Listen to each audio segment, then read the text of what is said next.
Hello, folks. Dan Kroll here. Welcome back to the Britt, Kanawha, West Hancock podcast. This is episode 67, and tonight I have Steve Lansing on with me. Steve was the athletic director at West Hancock from 2016 to the end of the 2021-2022 school year. Steve knows a lot about good high school football as well because he's a Harlan High School alum. So welcome, Steve. How you doing tonight? Hey, good. Appreciate you having me, Dan. It's always nice to talk about the Eagles, and it's been a while. I have been talking very closely with Coach Sanger, and we stay pretty close. So I ask him a lot of questions as things are going, so I'm keeping up on it. Good deal. Yeah, once an Eagle, always an Eagle. You bet. Before we get to Steve, I have 16 sponsors for tonight. The goal, like always, is to raise money for the Sanger Legacy Fund. Let people tell their stories and reminisce. Those 16 sponsors are Nick Schmidt, Levi Dunn Trucking, Miller & Son Golf Cars, Jay Hiscox of State Farm Insurance, Eric Kroll of Ag Performance in Buffalo Center, Window World of Mason City, Swenson's Hardware, the Britt Car Truck Bike and Tractor Night Cruise, Ewing Funeral Home and Monument Company, First State Bank, Kelly Real Estate, Triple B's Food, Sportsman's Corner in Algona, Farmers Trust and Savings Bank, In His Image Photography, and Katie's Salon and Tanning. Like always, I always like to bring up the Sanger Legacy Fund and what that fund does. We help fund the West Hancock Hall of Fame. We give scholarships to graduating seniors, support athletic and activity funds as needed at West Hancock, and any other community outreach program that has a need. If you want to give, go to sangerstrong.com. Message me if you'd like to sponsor the podcast, and we'll get hooked up with that. All right, I'm going to highlight some episodes called my Way Back When segment. Doing this to give these podcasts some more views, give those sponsors some more advertising. 5 episodes ago in episode 62 was Steph Arey. 20 episodes ago in episode 47 was Kevin Sanger part 2. 40 episodes ago in episode 27 was Mark Sanger after winning the state championship. And 60 episodes ago in episode 7 was Rick Sanger. So a heavy Sanger episode. Speak of the devil there. All right, I'm going to hit some sponsors, and then we're going to get talking. We're going to start with some Harlan football. All right, Farmers Trust and Savings Bank with locations in Buffalo Center, Britt Lake Mills, Lakota, and Bryceland, Minnesota. Check them out at ftsbbank.bank. Their main office is in Buffalo Center, but in their Britt branch, you can call them at 843-4455. That's Farmers Trust and Savings Bank. Jay Hiscox, State Farm Team in Britt. You can give Jay or Lindsay a call at 843-3563 for a free quote or review. In His Image Photography by Ashley Mosier. And they specialize in weddings, families, seniors, birthdays, maternity pictures, and more. Let them capture all your important moments, big or small. That's In His Image Photography by Ashley and Britt. And then Nick Schmidt is a 2000 West Hancock grad. He just simply wants to give back to the Legacy Fund in his community. So thanks to Nick. And then Sportsman's Corner in Algona is one of my newer sponsors. They are a power sports leader in north central Iowa. They offer Honda and Can-Am side-by-sides, ATVs, and motorcycles with a full service and parts department available. You can check out sportsmanscorner.net for their inventory or find them on Facebook. All right, I was telling Steve before we hit record, I'm kind of doing a 3-part little series of the podcast where I want to look at West Hancock athletics from different lenses. So tonight's the athletic director lens. A week or so from now will be the media lens, which will be Zarren from KIOW, Bob Fenske and AJ Ellingson, formerly of the Globe and KIOW or KIMT. And then after that is going to be Kurt Walderbach, who is a highly respected official in the area. So different lens. I'm excited to branch out a little bit in the podcast. So you ready, Steve? You betcha. Here we go. So thanks again for coming on. I appreciate it. I want to talk about your Harlan days, first of all. If you guys don't know, Harlan football is the cream of the crop when it comes to Iowa high school football. I'm going to share my screen here real quick. Hold on just a second. I'm going to get off Facebook. Imagine that. Doing What's that? Imagine that, doing statistics and records. Something, always. So here's Harlan football here at the top. You can see 40 playoff appearances. That doesn't count last year, 2022. So that's 41, 100 wins. So I believe that's now 104 because they won the state championship again. We're at what, 14 state titles, I believe, and I gotta count 1, 2, 3, 4, 5, 6, 7, 8, 9 runner-ups at state. And then you guys didn't lose a first round game until like the mid 2000s or something crazy like that. What year did you graduate, Steve? 1989. 1989. So that puts your football career at Harlan from 85 to 88. You guys were pretty decent those years. Can you explain how you guys did? Well, first of all, I want to thank you for having me on, but Yeah. Harlan is, it's like you said, it's the cream of the crop. It's the best of the best. It's, it has so many similarities to Britt and West Hancock as far as football goes. It's just, it's Harlan was a town, or a small town with several other small towns from Harlan, Defiance, Erling, Panama, Portsmouth, all those communities coming together to serve one. And a lot of my friends were coming in from different areas, as kids at West Hancock could do, some coming in from Kanawha and other places. But, Harlan did have a little bit more to choose from as far as, numbers and things like that. They just coming out of the woodwork, kind of like that. Sort of like the way they do in West Hancock. But, that with the 14 state championships, it's, I don't know how long you've looked in the West Hancock trophy cases, but they've got quite a few of the larger wooden trophies that they used to give away. Well, the display that Harlan has is absolutely unbelievable. It's got so many of those dang trophies, the state champs and runner-ups, all in those larger fashion wooden ones that they used to give away, that they pretty much built an area for just the football area trophies. But that it's a place where they've done very well in everything: boys basketball, girls baseball. It's all been pretty successful. Yeah, let's we're gonna brag on you a little bit here. I know people get on this podcast and they like to deflect that to the bigger picture, but your 4 years at Harlan, 85, 86, 87, 88, runner-up, semifinalist, runner-up. So 3 of the 4 years in the state championship game, another year in the semis, 43-4 overall record. In the 3 title losses, you lost to Pleasant Valley 10-7, Waterloo Columbus 24-7, and in 88, your senior year, lost to Decorah 21-16. So we talk about 14 state championships. I mean, in 2 of these games, you're a touchdown away from 2 more. Yep. What can you say about your playing career going to the finals 3 times?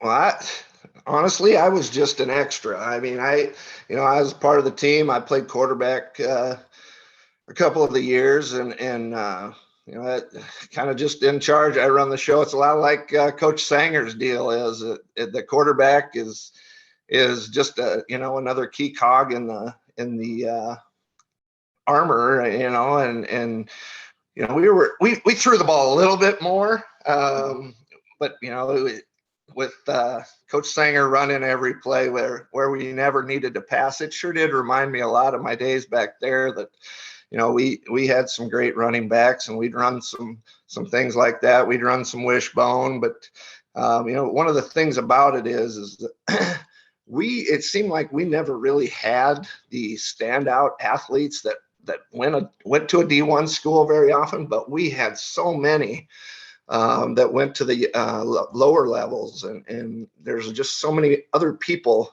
that weren't world beaters, but they worked their tails off.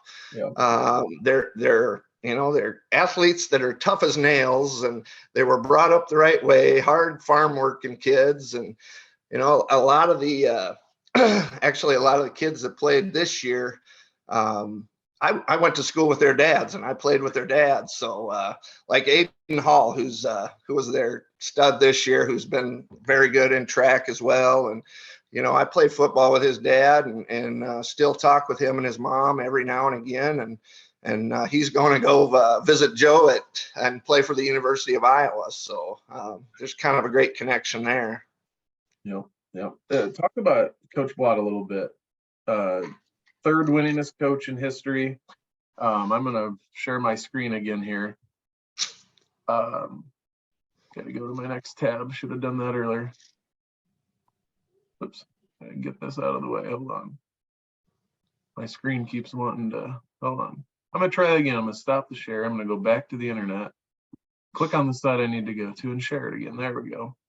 You'd think I've done this before, but apparently I'm not very good at it. Better you than me. Yeah. Coach Blatt, 42 seasons as head coach, 422 and 66. I'm no mathematician, but that's like 10 wins a year to only like 1.3 losses or something like that. What made him so good at what he did? What was, like I said, you got a lot of hardworking kids that just did their jobs, a cog in the machine, but what was it about him that made him so special? He's a heck of a guy, a great guy, great leader.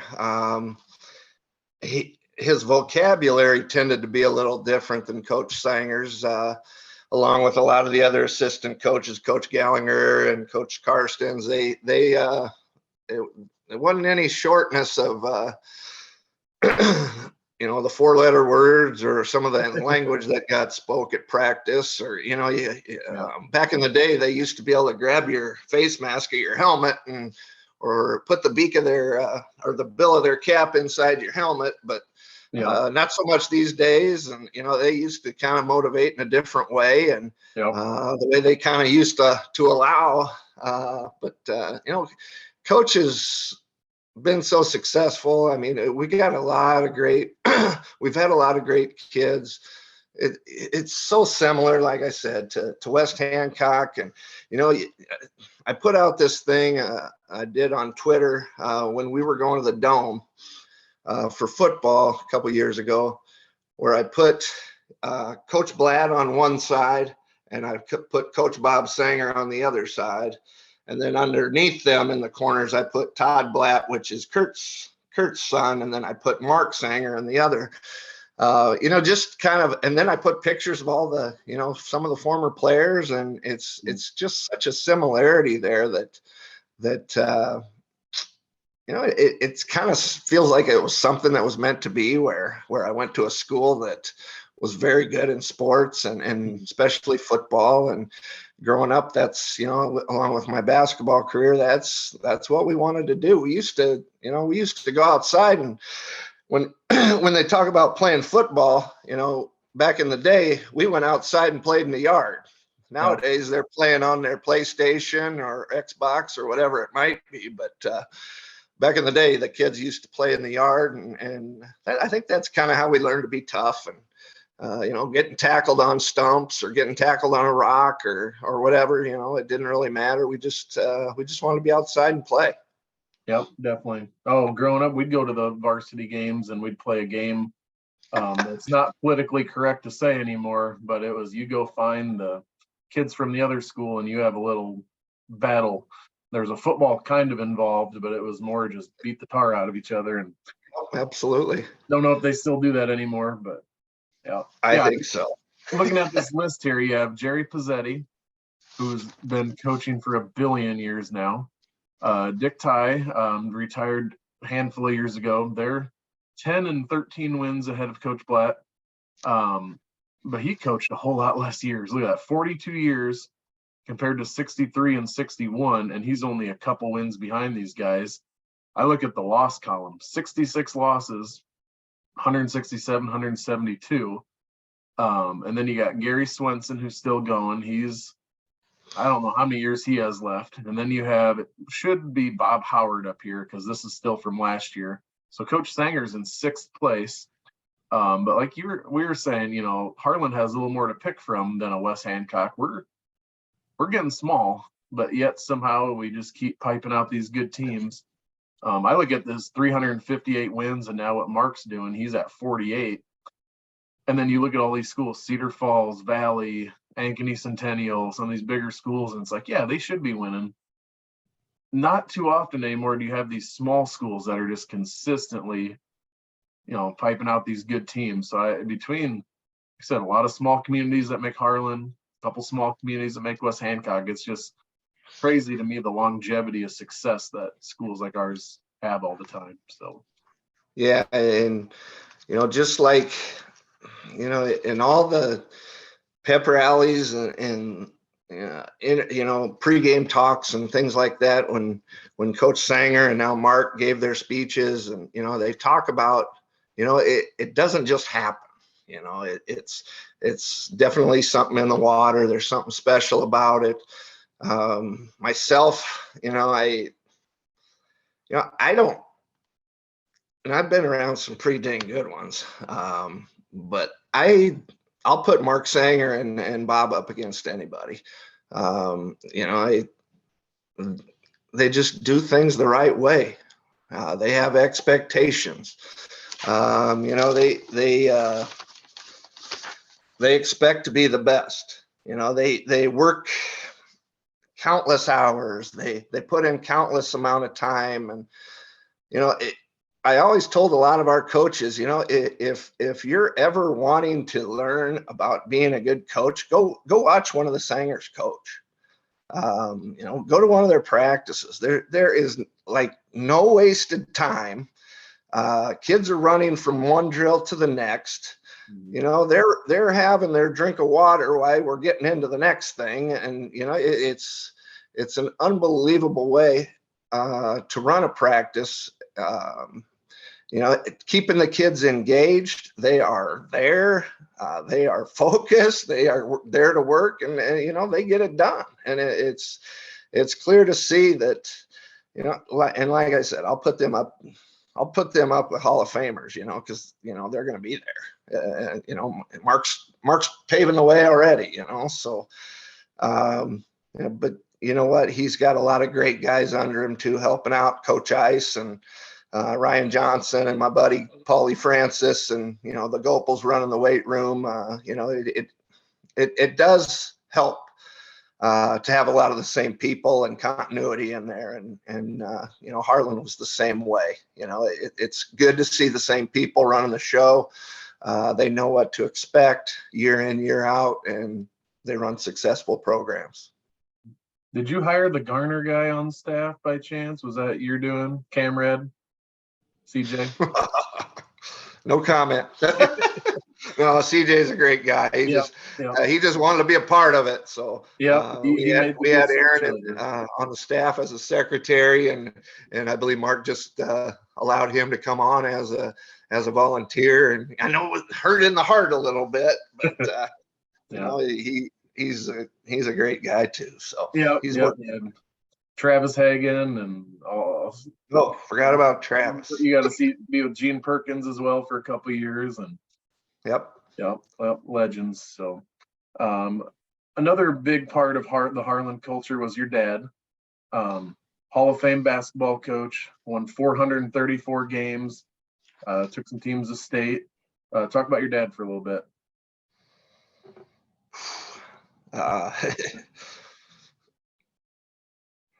Steve's dad passed away this last fall when he was going through a transition of jobs and stuff, but I'd be remiss if we didn't at least bring him up, because man, he well-known guy in the state as well. But a lot of people just think Harlan football.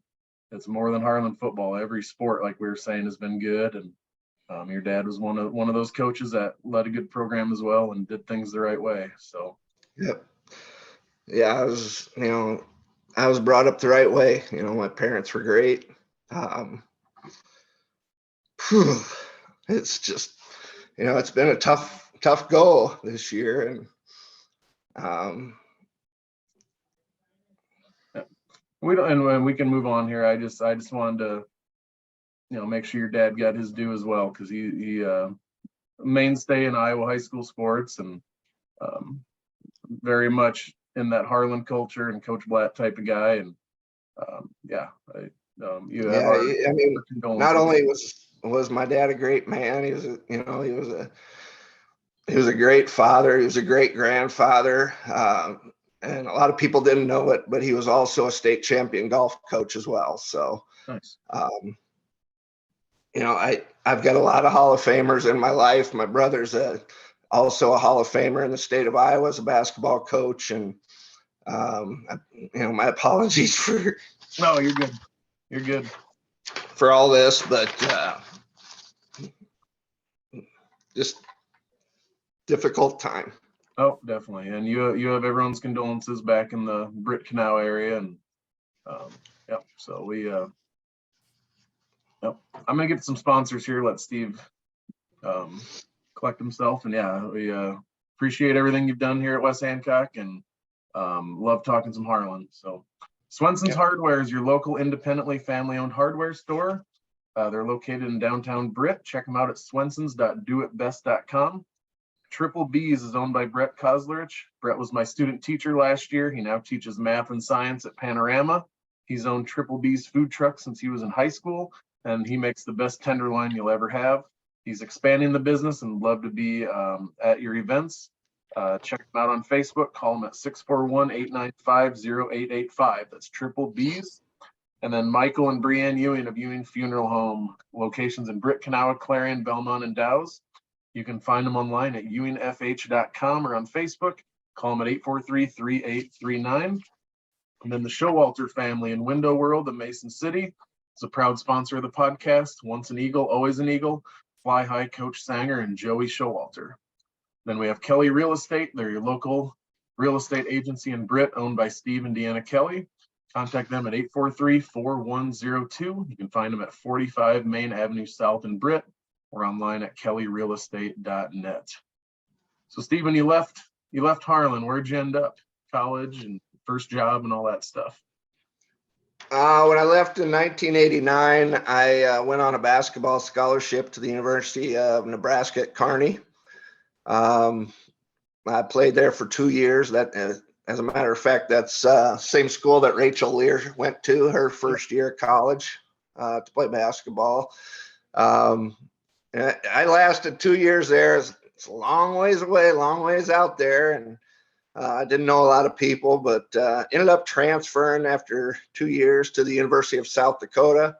My brother was a graduate assistant at the time for the basketball team, and I thought that was just kind of a natural fit for me. It was kind of an easy jump to go there.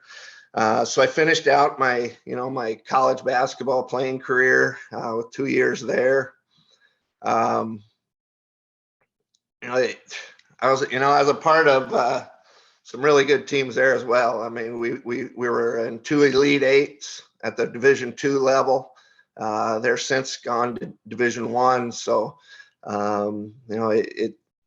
it was a great place to be. We played in not the Unidome, but the dome in Vermilion. I can't even think of what the dome is now. The Dakota Dome.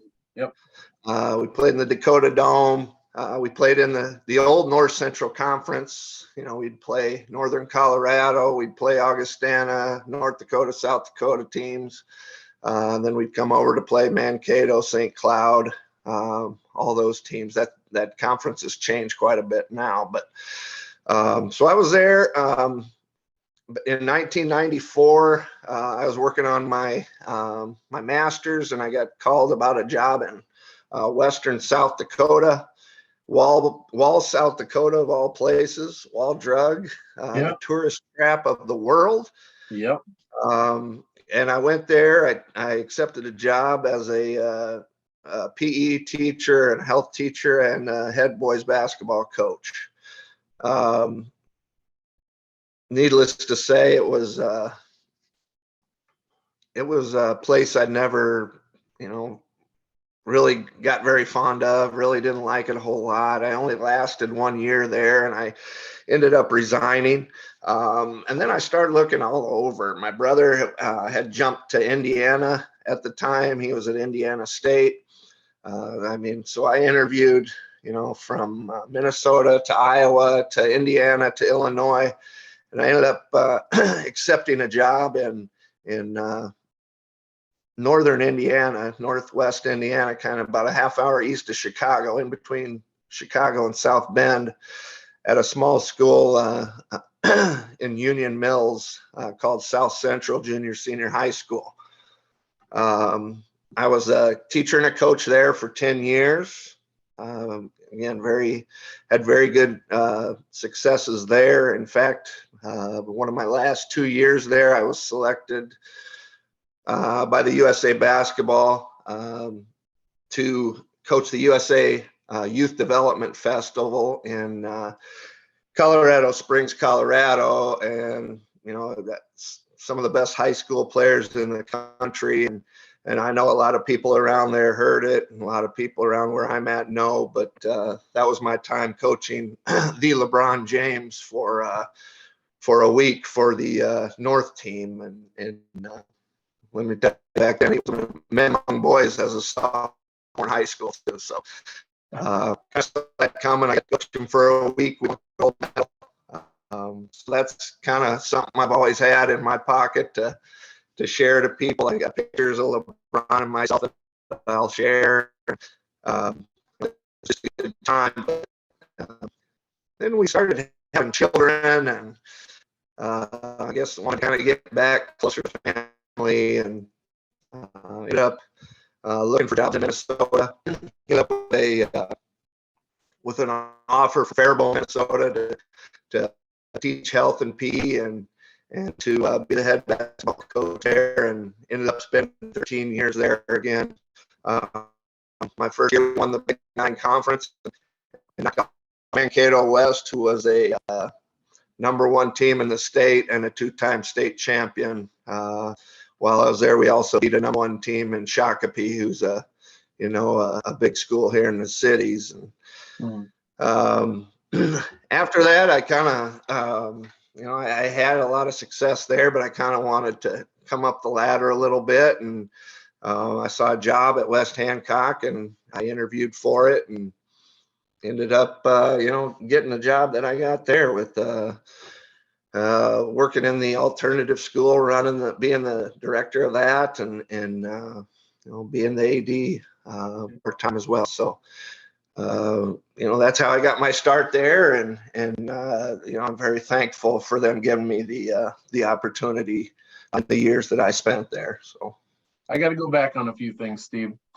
I agree 100% on Waldrug. We drove through there and said, "Oh, we got to stop. There's like a billion signs." Yeah, it was the worst. We were there for about 15 minutes. I'm like, "Yeah, we got to go. Yep, free water. This isn't good." And you were breaking up a little bit when you were talking about LeBron. He's either a love him or hate him type of guy these days. What was he like as a high school kid? Was he pretty coachable, teachable, or respectful type of guy back then? He was seemed like just like any other kid. He was a sophomore, and the other kids were going to be seniors, so he was younger. So he kind of took a back seat until he got the ball the first time, and I'm sitting there kind of hollering at him, "Okay, hold it up, let's run something here, run a play." And well, Mr. James tended to take it to the hoop, and I think he dunked on 3 guys the first time he touched it. And after that, I just sat back and let the boys play. Green light, go ahead. Yeah. Did you know, I mean, right then and there, did you know he's going to be a pretty big deal in the NBA? Or was it hard to? Oh yeah. Everyone did. He was the buzz. I mean, we played against guys like Carmelo Anthony, and all the guys on my team. I mean, we had 2 that went to Iowa. We had 1 that went to Duke. There was guys going to Duke and all these schools across the country. But yet LeBron, who was a sophomore in high school, he didn't worry about any colleges. He went straight to the show. So yeah, he was a big deal there, and he's really a joy to coach. And I got a gold medal because. Nice. Yep, and he's not too far away from breaking Kareem's record. I think he's probably a dozen or so games away of getting right to where he needs to be for that all-time scoring record. So that'll be crazy to see. Yeah. Right. And wouldn't that be something for him to be able to play a year with his kid? Oh, geez. He's going to play a few more. And I think his boy just got put on the McDonald's All-American team. So, yeah, crazy. Yeah. So you said something special.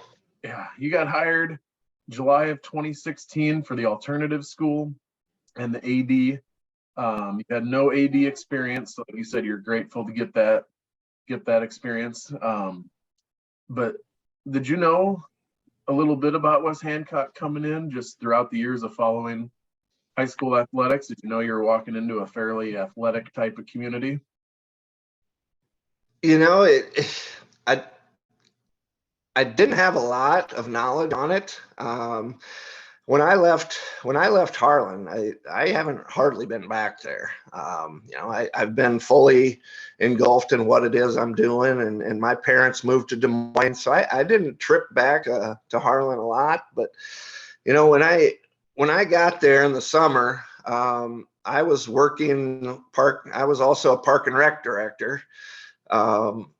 I jumped right in. I started working some baseball with Coach Mark Sanger. So I got to learn and be with him right off the bat when I got into town. And I was there for the summer season, so I got to help out and basically just took over there in the summer with baseball and softball. Troy Hopscheid, who was before me, was the AD at the time, was just kind of on his way out. But he taught me a lot. When you have Coach Bob and Mark Sanger on your coaching roster, along with Coach Sonia P, and there's not a lot I had to do, to tell you the truth. I mean, I had great people around me. I'm not saying that I didn't, I did have to do a lot of work, but I had some great people coaching my teams, and it was just a pleasure, and just an extremely supportive community, and they love their Eagles, and sports is a huge part of it, and sports has always been a part of my life, and it's usually been the most important part of my life, other than my children and family. But it's just kind of a great getting in there and working for the first time. Really enjoyed it, spending countless amounts of hours doing what I was doing, and never really got tired of it. The thing that probably shook me the most was just being away from my children and wanting to get back closer to them. And that's probably why I left today. Yeah. So you have a Bob Sanger who's been there for 45 plus years. I don't know if West Hancock does this, but at our school, the head coach has a one-on-one evaluation meeting with the athletic director after the season. Did you have to do an evaluation with Bob Sanger and be like, Coach, here's some things you could work on, or anything like that? How was that? You know what? Absolutely, I did, and it's probably the one I enjoyed the most. Yeah. Coach Sanger, as much as anyone, wanted to be critiqued, and he wanted to be better at everything he was doing. Yeah. When I gave him his observation and we sat down to talk about it, there wasn't a whole lot of marks against him, obviously, or anything like that, but he wanted to know my opinion on things that he could do better, and it just reminded me of my father. He was just so instrumental in my life, along with my dad and Coach Sanger, and it's just a tremendous Hall of Famers that I've gotten to be around, and I've been around special people, and I've been honored to be a part of it. Yeah, good deal. Let's go through some highlights of your time at West Hancock. And you mentioned, I had such good coaches, good teams, I didn't have to do a whole lot, even though everyone knows ADs are busier than sin.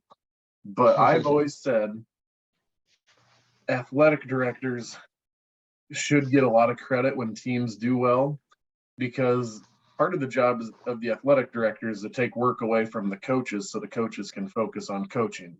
Take the stress and pressure away, sometimes dealing with parents, getting stuff set up and organized, just so that they can coach. Jim Timmerman, I did a podcast with him, and he's going to be a Hall of Famer this year. He said, well, I just did my job. And I'm like, yeah, but if you were bad at your job, that could ultimately affect the success of a team. So I don't like it when ADs deflect all the praise, because they deserve a lot of it. So let's go through some of those accomplishments while you're at West Hancock. Let's start with Tate Hagan winning the 195-pound state championship in 2020. What do you remember about that experience with Tate?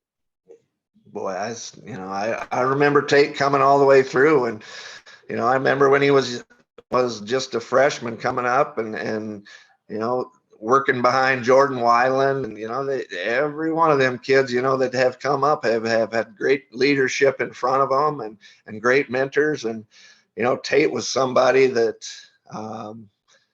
he just wasn't going to be denied. I remember him running the football, over and over again. I remember him wrestling, and my son, when he came down to visit one time, wanted to get a picture with Tate. And Tate was bleeding all over during a wrestling meet. And, he's definitely someone special. I was very close with Travis and his wife and kids, and just a great family. And again, brought up the right way. He loved his coaches. And he respected his coaches the way people should, and he took what they gave him, and he made himself into something special. Yep, and he's going to be a senior at Central now. That's my alma mater. I was on the football staff, and he's going to have a good senior year. He had a good junior year. They won conference his sophomore year. Real excited to see his last year in that Dutch uniform. And right, I saw Jamie posted a picture of him in a sport coat. It looked like he was about ready to bust out of it. Yep, I know the strength coach down there. He does a good job. Yep. One thing I talked to Travis about on his podcast episode, thank God wrestling was in February and not March, because he would have not won a state title, because COVID, was a couple weeks after he won. That's when COVID hit. That would have been pretty awful for him to not get that chance to win that title if they would have, shut everything down. It's the same thing with Joe Smith, though. I mean, Joe didn't have a track season, and he possibly could have won another state championship. So the long, talk about Joe. Won the long jump 2019, lost his 2020 season. Now he's an Iowa Hawkeye. Yep. What kind of kid was Joe that you remember? He'd do anything you told him to do or die trying. He was a self-motivated kid, just like Tate was. And I remember Joe being quite a bit more quiet about business. And he wasn't the one that really needed the spotlight or wanted the spotlight. And he worked. He'd work a job in the morning.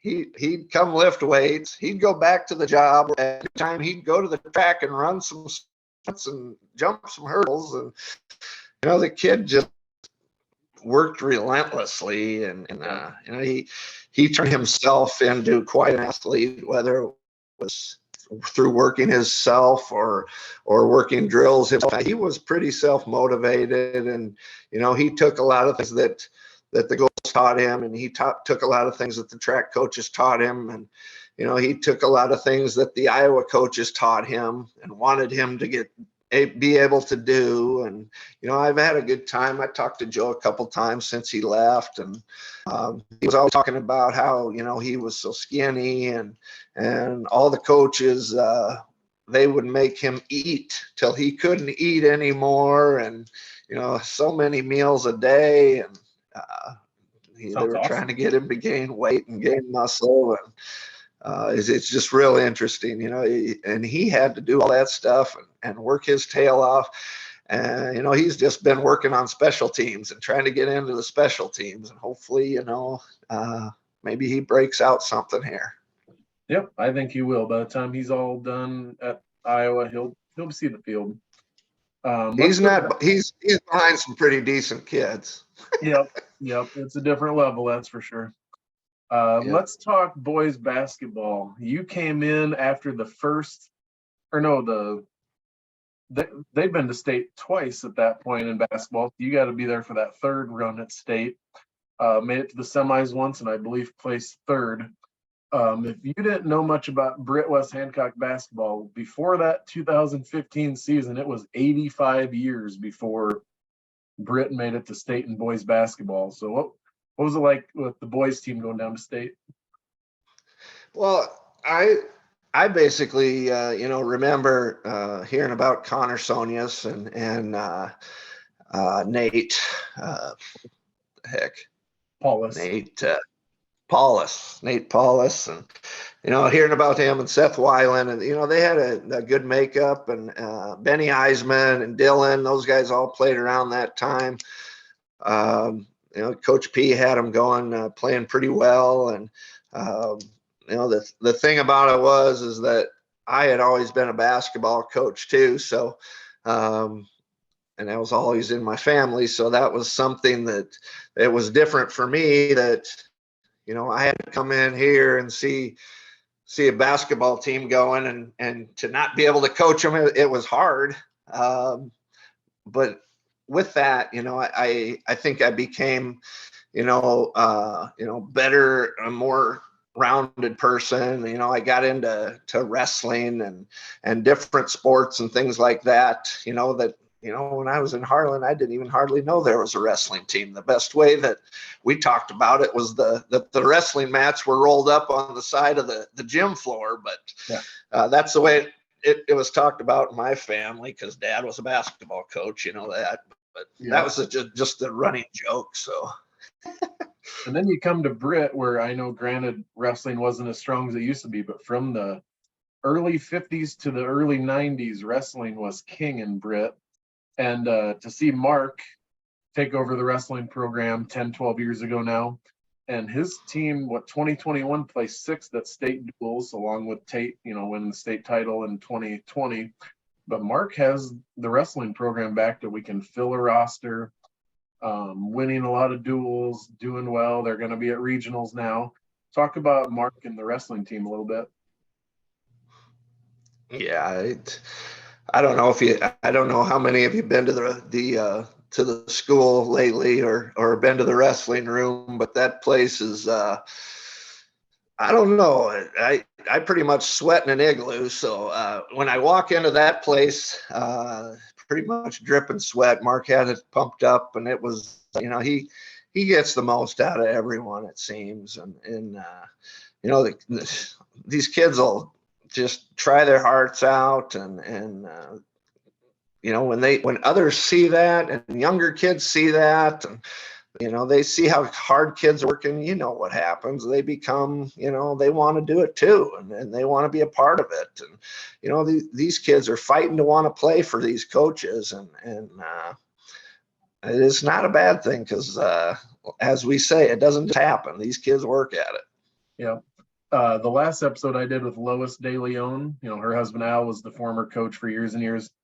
They said when you'd walk into that wrestling room and there'd be a pack of ice on the thermostat, you're in for a long day of practice. They would make sure the heat stayed on and pumping the whole time. I'm like, the next episode I'm doing is with an athletic director in 2023. I wonder what kind of liability issues or legalities would be talked about in situations like that. Different time, that's for sure. So yeah, and I'd be remiss if I didn't mention Billy Dahlman and Coach De Leon, and they're Mark learned from some great guys too, and put what he knows about the sport, being a state champion himself, and putting his work ethic and knowledge into the sport that Coach De Leon and others before, Billy Dahlman, all those guys, just so smart. I mean, a lot of those, in being the AD, I did so much research, and I know you're the guy about research, but over my last few years, I wanted to get a couple things going, and we'll talk, I know, about the Hall of Fame in a little bit, but I also spent countless hours trying to round up records of different sports, and even the sports that they didn't keep any records for, and I'm digging up articles and trying to find different things. And by the time I left, I think I had given Ryan Wagner, who's our business guy, and he works the printers. I think I had given him a majority of the new records that I had put on documents for him. And I've been asking him where's the boards and if they're out yet, but if not, I'm sure he's pretty close to getting them out. But that's that before I left, that's one of the hugest nice word. That's one of the biggest things that that was on my plate was trying to find out more about the history and bringing some of those records to life that not everyone knew about or not everyone talks about, because there's a heck of a lot of things going on that people don't know about there. And that was part of the fun of it. I mean, I learned so many different new people, and I talked and emailed and got so many different messages, and it was just fun learning the history and talking with some of the former people. And a lot of those people are the ones that you've had here on your show. And, some of the ones that are, a lot of the ones that are part of the Hall of Fame that we got going. Yeah. It's been a lot of fun. There's just so much history for a small community, small school. Just mind blowing, some of the stories I've uncovered as well. But we'll get to the Hall of Fame here in a little bit. A couple more things I want to talk about your time at West Hancock. Then we'll move on. Girls going to the state championship game against Newell Fonda in 2019. They made it back to state the next year. What was that like, seeing the girls in the state championship game? That was a lot of fun. It's the basketball program. Coach Sonius, being a Hall of Famer himself, he's done a great job.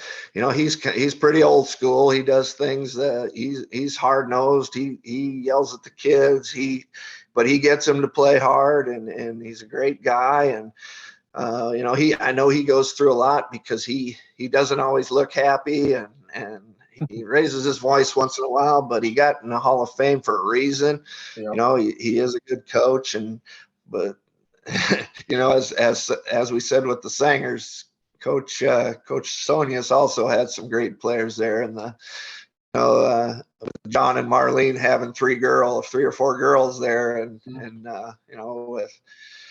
with Kelly and gosh, what's the oldest? I can't remember the oldest, and Rachel and now Mallory playing. So that's one of my fond memories of the girls program is seeing all the Lears play, and the Cheeks and Kennedy Kelly, and we've really had some great girls, and Maddie Eisman, and those really worked hard. When I got here, I'd really never seen girls work that hard. The girls were calling each other, wanting to go to the park and play, and there was something special here, and they wanted to prove themselves, and they got down there and they ran into a buzzsaw, but I think they handled themselves very well. Newell Fonda, they have 15 girls that can play, and they don't care if they fouled. I think their coach tells them, we have 75 fouls to give tonight. Let's just go at them relentlessly. And I knew going in that was gonna be a tough game for our girls, but holy cow, they just don't relent. And how do you practice against that is what we were talking about in the crowd. Like, there's no way to replicate that in practice, what you're going to see from a team like that on the court at that level. Like, holy cow. Right. In the last few years, seeing us play Newell Fonda, and then seeing Garrigan play Newell Fonda in girls basketball with Audie Crooks and Molly Joyce and them.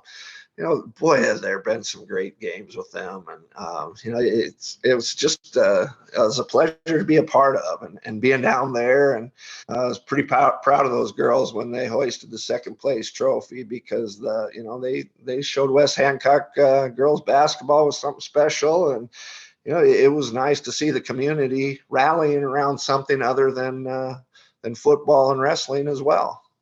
Yep. Yep. And we'll get back to Garrigan here, because I'm going to bring this up with the next thing I'm going to bring up. Football, speak of the devil, won state championships in 2019 and 2021. How crazy, how difficult, how satisfying, fill in the blank, lots of different words, good and bad, to kind of do your job, your role in that 2019 season with what Coach Sanger was going through, and then when he passed away. Talk about that time. Yeah, I basically wanted to be, the more I knew about Coach Sanger and Mark, the more I wanted to be a part of it, and the more I wanted to do for them and to make things easier, especially for Coach when he was having some problems. And I just wanted to make sure everything was done the right way, and they didn't have to worry about a whole lot. And basically a lot of times I prided myself on being so prepared and over prepared that any of my coaches didn't have to worry about is this going to work, or are they going to have officials, or the clock runners going to be there. It was just, I would have felt horrible not having all the people that I needed, but Yeah. I want to do my best for those guys, and Yeah. it's just something, that I've kind of gained throughout my life that I wanted to be a part of. And, Coach Bob and Mark will always have a special place in my heart. I don't know how many people know this, but there's a Coach Mark and Matt Welp and Francis and Coach P. We all and Ryan Wagner. We all kind of have a group text that we do every now and again, and we do a lot of talking back and forth. It's a lot of times it's about how crappy Iowa football's offense is or whatever. But Spencer Petras or something along those lines. But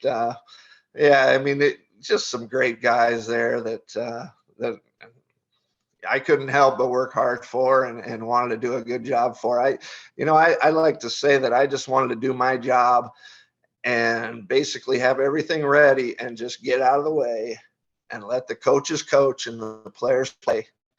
And as long as everything ran smooth, nobody got hurt, and we didn't have any problems, it was a successful trip for me. Yep. Yeah. At the Unidome, that championship game, coach in the press box, everyone chanting for him, showing him on the screen. And then going back to Garrigan, that night he passed away, or the next night, when West Hancock and Garrigan played in Britt, I wasn't there. Watched it later on the live stream. Holy cow.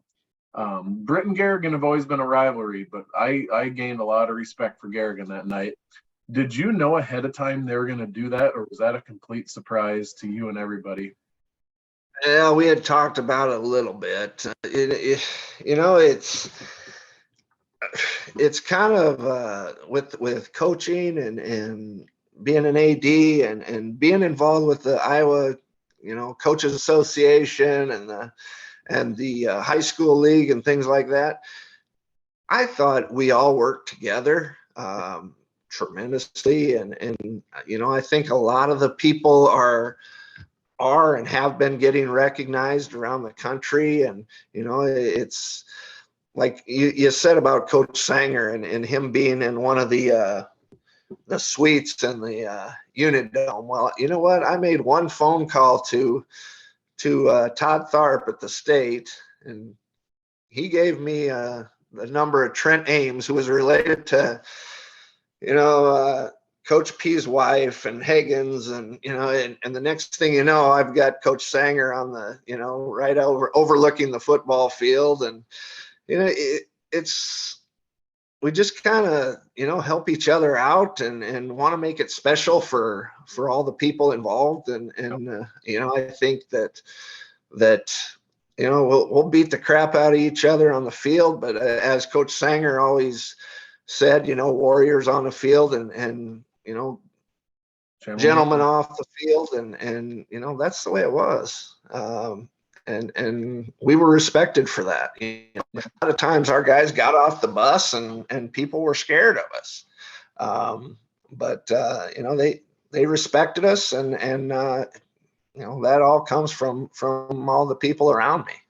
Yep. Yeah, that was, and I missed a little given context on that. What happened was the Garrigan at the basketball game the night or after Coach passed, the Garrigan team came out, boys and girls, with shirts that said Sanger across the front, and instant standing ovation from the crowd, and just a special thing to see from a rival, let alone anybody. That they were thinking about the bigger picture of a pretty hurting community, and a lot going on, a lot that the community had dealt with in the Sanger family. So yeah, just pretty crazy stuff. You got to be a part of, kind of a crazy time in that history of our school and community and stuff, with a lot of stuff going on. But absolutely, and we lost Coach DeLeon around that time too, and later that year, a lot of that all just happened, just lately. So tough time around there. Yep, definitely. But yeah, so the 2021 state championship game was the your last football season, and then obviously this past football season, 2022, was also at the state championship. The game didn't end the same way as it did in 2021, but to be in the title game 3 of the last 4 years is pretty impressive, to say the least. So I'm going to hit a few more sponsors, and we're going to talk a little Hall of Fame and whatever else comes up and wrap it up. Miller & Son Golf Cars, family-owned operation, 50 years of business experience. You can call Skip and Jim Miller at 843-4132 or check them out at millergolfcars.com. Katie's Salon and Tanning in Titonka, owned by Katie Walk. Her son, great athlete, Braden Walk, from your time there. She can be contacted on Facebook or Instagram or at 515-928-2303. And we have the Britt Car, Truck, Bike, and Tractor Night Cruise, and owner Jared Winger also owns Mojo Productions. Give Jared a call at 515-408-1074 or go to brittcarcruise.com. And then Levi Dawn Trucking is my next sponsor. Thanks to Levi for sponsoring all these episodes. Call him at 641-860-0077 or look him up on Facebook as well. And then my favorite brother, Eric Kroll with Ag Performance in Buffalo Center. They're the leader in conventional seed throughout the Midwest. Contact him at 515-341-3361 if you're looking for a higher net return on your fields. Eric's an assistant coach at North Iowa, and Dave Patterud gave him the Dave Patterud welcome the other night in Britt. The way he does his starting lineups, he did everything very somber for all the players, the head coach, the other assistant coach, and then he gave him the long drawn out last name. And he was like, oh boy, I'm going to hear about that from everybody. So Dave's a good dude. And then First State Bank in Britt, they're my last sponsor. They're located at 183 Main Avenue North in Britt. Call them at 843-4411 or check them out at fsb-britt.com. So what else goes, we talked about, you just want to do your job and make sure everyone's life's a little bit easier on the coaching front. What you have referees and officials to book, you have announcers, scoreboard operators, line judges, people that are on the track meets. What does a day in the life of an AD at a school like West Hancock look like in any particular season? A lot of hours, come in the dark and leave in the dark.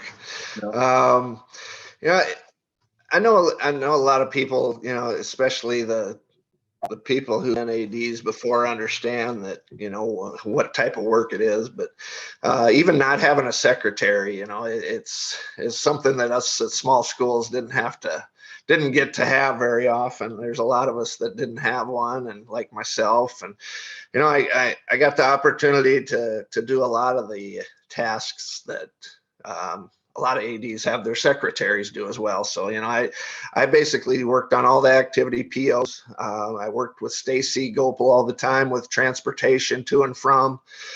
And then, that was a difficult deal when COVID hit. So that, we had to spend a lot of extra time during that time.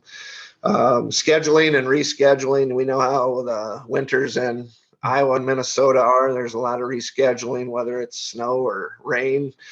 Working with the officials, making sure they're coming, making sure they're there, going to be there, getting to the right spot, getting them fed.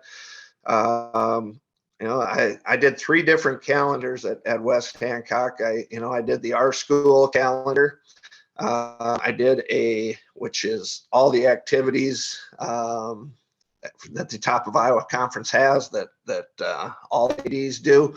I worked on the calendar there's a TV right inside the entryway of the right outside the gym that I always put our events on that TV, as well as the LED board that flashes that Chet Eisman,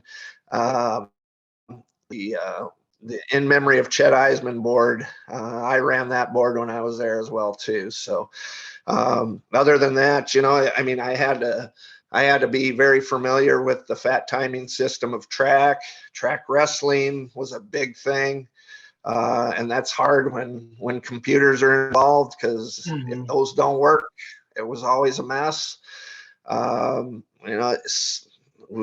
ADs are the set up and tear down guys, making sure we had enough people at the gates, helpers. I think at track I counted 45 or 50 people I had helping at a track meet. So that's a tremendous, thing to do. We got our line judges, Wendy Grove and Amy for volleyball, Amy Madsen.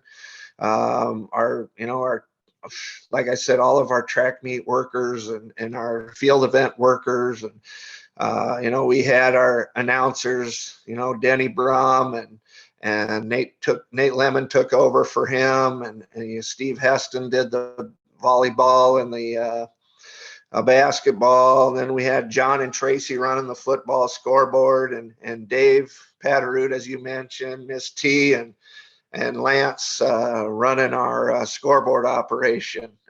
Not to mention whoever, I think it was, I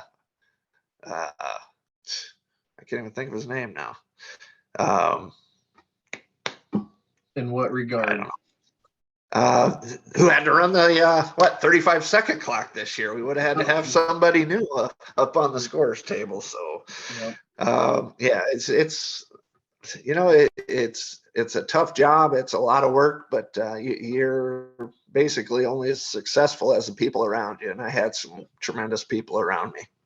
Yep, definitely. And like, I'll go up to a game sometimes. I live far enough away, I can't get up there every week, but I'll go up in the press box with Jay and Kevin, and that place is packed between, coaches, media, announcers, scoreboard operators, spotters. I mean, just that alone. People will go, oh, it's just a game or whatever. You watch it and move on or whatever. But there's so much behind the scenes stuff that people don't see, people don't know. Yeah, I think we had 21 people up there one night. Yeah. And I'm usually tucked away in the back behind those two, just taking up space and doing my stats and everything else. Yep. I love going back as much as I can. One of my favorites was I went up to the first round game this year with Nashua against Nashua Plainfield, rode up with Rick Sanger. And after the game, Rick and I walked in with all the coaches to Mark's room. He had this big old map of Iowa. And then you try to figure out, what are they going to do for the pods? How are they going to match these 16 teams together? And we stood there and talked ad nauseum with Brady Wilson and Ryan Johnson and all the coaches. And it was a lot of fun and just great atmosphere. We spent a lot of time at that board. Oh my gosh. And then the state just does whatever they want anyway. And it sometimes doesn't make any sense. So yeah, right. What do you do? Well, you Let's, got to take care of those people that win the titles, Harlan and West Hancock, though. So yep. hopefully they'll continue to pave the way and put us in good position to get there and continue our domination. Yep. And if you talk to the Grundy Center crew out there, they always say 1 year it's Britt West Hancock, the next year it's West Hancock Britt. You got the state in your back pockets. You always get the home games, of course. So You always, bet. Got always that give right. buddy Doug a hard time about that. So let's wrap this up with the Hall of Fame. You mentioned earlier one of your goals as AD was to recognize the past and the history of Britt West Hancock, and to me, you'd be hard pressed to find a small school that has as much history as Britt and now West Hancock does, because their success all the way back to the 40s, and not just in one or two sports. We have titles in multiple sports, runner-ups in multiple sports, all the wrestling champions, you name it, golf, Kanawha baseball, girls basketball. I mean, there's tons of success, and you made it a point to make sure that history was represented and out there. And you and I, before we really knew each other too well, we were sending emails back and forth and asking for this and that, and sounds like going on with a lot of people, doing a lot of research. So I just want to thank you for all the work you did. We inducted the first 3 classes of the Hall of Fame in the fall of 2022, and one thing I hate is that you weren't there to see the fruits of your labor. But Right. really neat to see Bob Sanger, Gene Perkins, the Hagen brothers, the 71 wrestling team, the 73 football team, Candace Wilson. I know I'm going to leave off a few off the top of my head, but we had 15, 16 inductees, whatever it was. And it was a great time, but that all started with you. You kind of got the ball rolling, and I know there's a lot of people that helped. So just wanted to thank you for that. What all did that look like? What kind of work did you put into that? Well, like I said, it was kind of a combination project with the record boards and doing the Hall of Fame. I think you said, and I think I had records all the way back to 48 or 47, 1947 or 48. And it's, like you said, the number of state finishes and champions and state runner-ups and it just, like you said, I'd put it up against anybody. People know West Hancock, they know Britt, but I don't think they quite know to what extent. I mean, they know, but there's a lot of people out there that get pretty shocked when they come in and see all the different champions and state runner-ups and things like that I had on the TV out in the hallway. I had so many compliments on that, and getting the Hall of Fame going. I want to thank Renee Deemer and Ann Hagen and Paul Hauge and all the people that were a part of helping getting that going. They were a part of our committee, Mark Sanger and Kevin Sanger and Connie and Kurt Deemer was also a part of it. It took forever. It took a lot of time, but God dang it, it was worth it. And people deserve to be recognized for great accomplishments. And I think that the time that I spent doing that was well worth it for me. So I was pissed that I couldn't make it and be a part of it because I put so much time into it. But I still hold that very near and dear to my heart, and I know that I had a big influence in doing that, and had some great people around me to recognize a lot of great people there at the school. Yeah, I'll just second that and say you left that place in a better spot than how you found it. And I was not originally on the board, the committee, and got asked to, and then I am now kind of running that to a degree with all those people. And oh man, I made the phone calls the other day, a month or so ago, to to tell those people that they're going to be 2023 inductees. And just the response those people gave was just totally worth all the work and time. Like you were saying, it's time well spent. Jim Timmerman, Denny Brum, Dick Govig, who I'm going to do the next podcast with, 90-year-old man in Arizona. He just couldn't believe that someone from Britt was calling him. And then the fact that his accomplishments from the early 50s are going to be recognized. And the 1948 Kanawha baseball team, they are still some of those guys alive, and the coach's 2 sons are alive. One just passed away. I couldn't get them off the phone. They were so excited to talk, baseball back in the day. And Haley Newbrow, doctor in Mason City now. Herschel Morris, he won the state championship in 1931 in the mile. Talked to one of his kids. So it was just so fun to see and hear all those people just, so proud of what their parents or their dad or their themselves, the fact that they're going to be honored. So again, thank you for all that work you put into that. We really appreciate it, and we're doing our best to keep it going. It's with all the support.